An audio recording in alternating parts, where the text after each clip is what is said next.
saludar també, evidentment, als portadors de la plataforma de Placema i desitjar-los molta sort perquè avui només serà un pas, lamentablement no el pas que desitjaríem en la solució dels vostres problemes.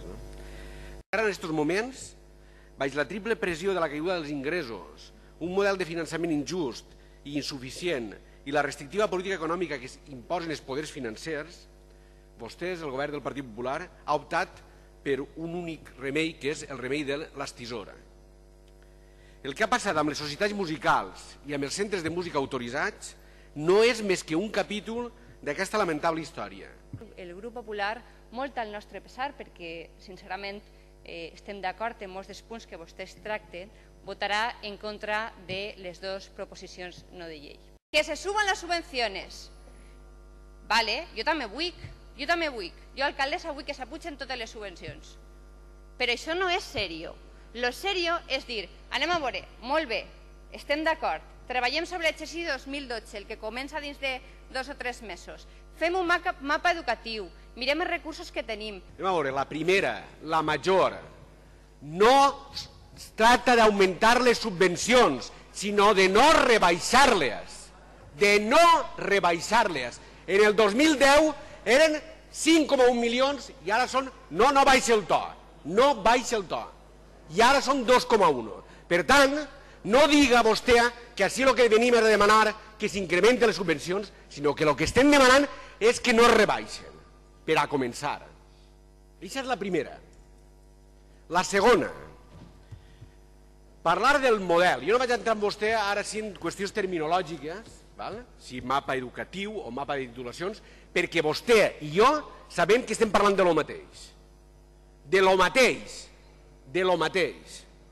El principal problema que tenim així és, primera, per què es plantegen vostès ara un mapa educatiu i per què no l'han fet fa 5, 10 anys? Per què ara?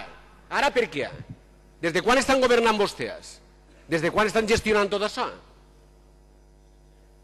16 anys, mira, ho ha dit el senyor Maluenda, 16 anys, i en 16 anys han sigut incapaços de plantejar-se aquesta qüestió, perquè ho han resolt tot a base de subvencions, a base de que ajuntaments i societats musicals es tragueren la papeleta.